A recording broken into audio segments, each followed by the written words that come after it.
It's 1 a.m. on the 1st of November, 1943, and the USS Borie is hunting for a U-boat in the midst of a terrible storm in the North Atlantic. Contact 8,000 yards away. Contact 8,000 yards away at 170. A contact appears on the ship's radar. In command is 30-year-old Lieutenant Charles Harris Hutchins. He quickly issues the order to give chase at maximum speed. Turn 170, flank speed. And the USS Borie powers through 15-foot waves. But nearby, around 5 nautical miles away, sits U-405, a Type 7C U-boat under the command of Korvettenkapitän Rolf Heinrich Hauptmann. The U-boat is surfaced, and it's recharging its batteries under the cover of darkness, when, deep within the ship, the hydrophone operator hears something. It's the unique telltale sound of propellers churning through the water. High-speed ship, bearing 90. Hydrophone operator reports, high-speed ship, bearing 90. Hauptmann knows there is no friendly ships in the area. This has to be an American. Prepare to dive. All crew to battle stations. Alarms ricochet through the U-boat, and the 45-man crew urgently prepare to dive below the surface. Back on the USS Borie, Hutchins searches in the darkness for any sign of his enemy. He can't see a thing, but the radar operator continues providing updates. Hutchins orders course corrections in response. Steady as she goes. 2,000, bearing 265, until the U-boat vanishes from their radar screens. Contact has been lost, sir. The news sends chills down Hutchins' spine. The U-boat has submerged, and that can only mean one thing. The Germans know they're here, and now the two are in a deadly game of cat and mouse. Half speed. Any returns on sonar? With the submarine submerged, sonar tracking the echoes from a U-boat is their only chance. There's a contact. Sonar contact 2,000 yards bearing 170. Turn 170. Hutchins orders a course to intercept. On board the U-boat, the submariner on the hydrophone listens intently, but he can only hear Borie's general direction. The data isn't precise enough for a counterattack. What he can hear is ever louder propellers and the regular sonar pulse emanating from Borie. They're very close, Captain. Turn to port.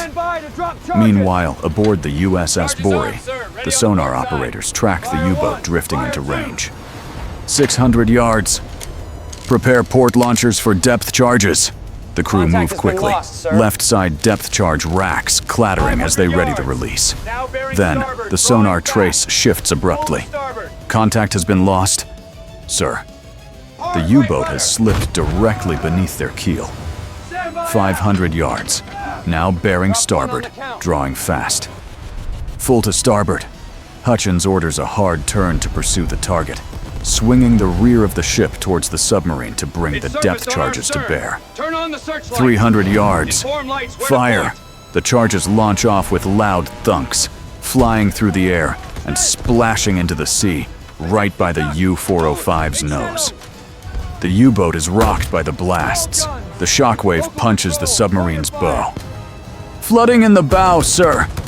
Flooding is impossible to stem when a submarine is fully submerged, as the water pressure is too great. So Hauptmann is left without any choice. Surface! And man the guns! USS Borie sails past, and her sailors look back at the scene of the explosion. The water is still settling from the blasts when they witness the mighty U-boat burst from under the sea. It's surfaced on our stern. Turn on the searchlight. Inform lights where to point. Lights come on, and U-405 is immediately clear in the light.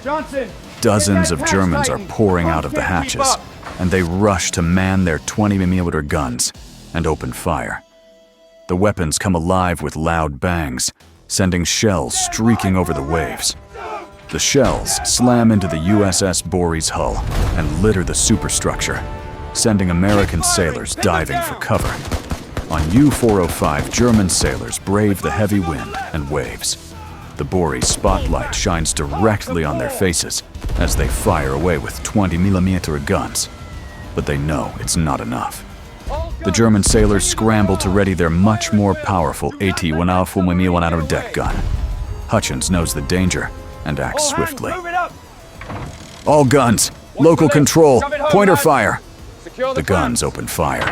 The first salvos fly over the Germans' heads and splash into the water behind. But it doesn't take long for Borie's 25mm cannons to find their mark. Shells crash through the U-405's forecastle, devastating the German gunners, including those manning the vital 88mm. Heavy losses reported. Reinforce the deck guns. Keep firing.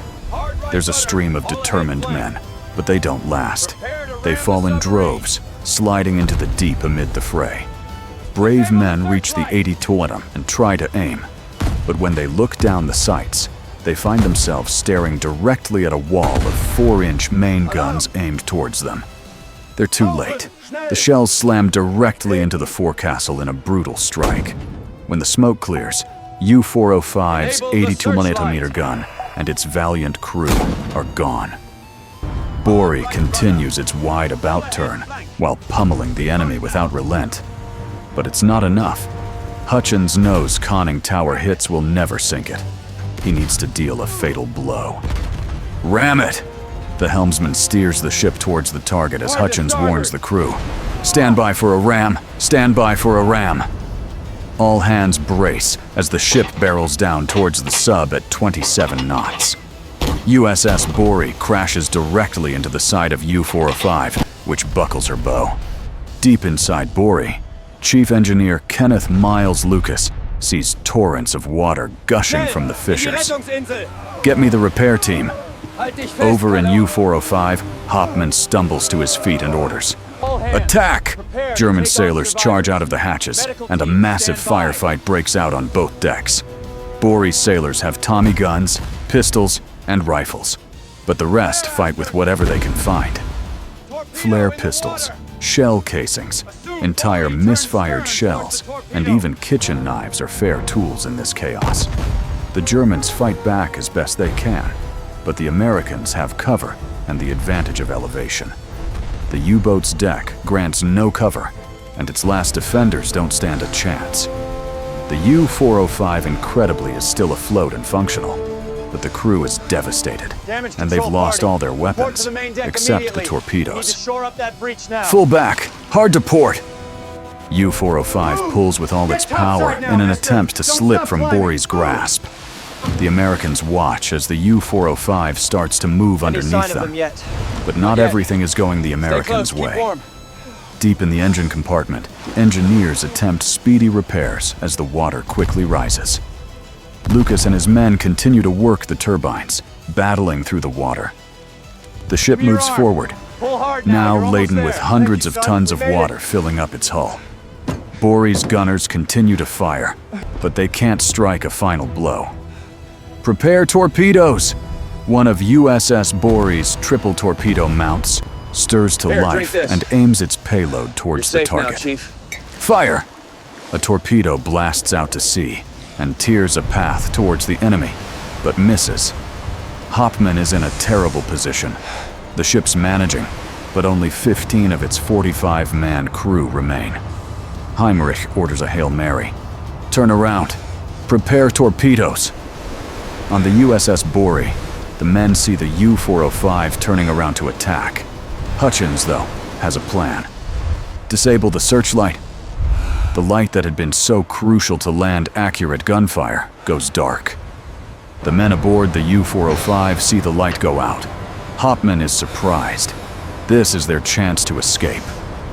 Abort torpedo attack. Turn to starboard.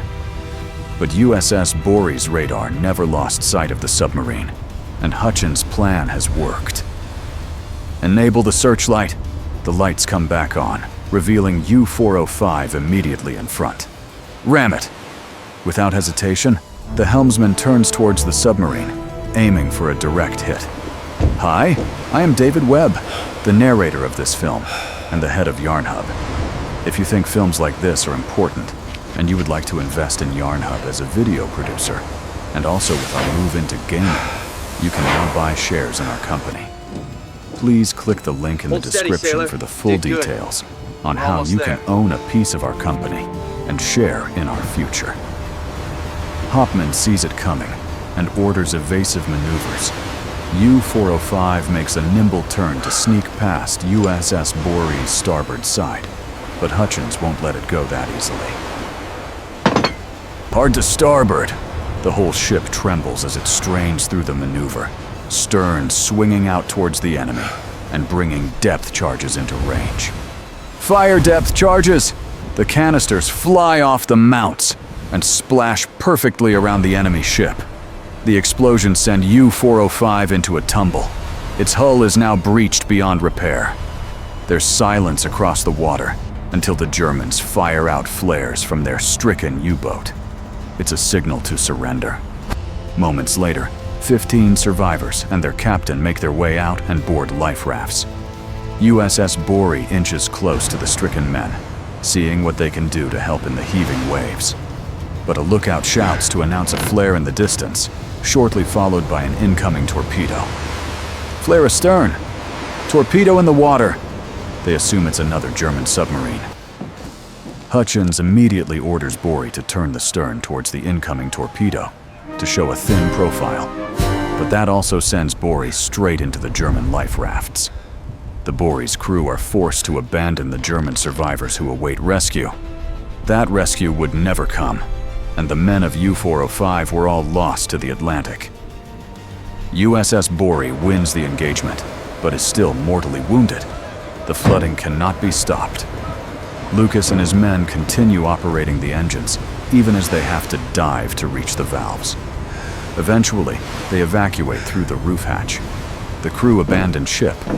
Tragically, the sea also claimed 27 of USS Borie's 122 men before rescue ships arrived at the scene. Both Lieutenant Commander Charles Harris Hutchins and Kenneth Miles Lucas survived the war.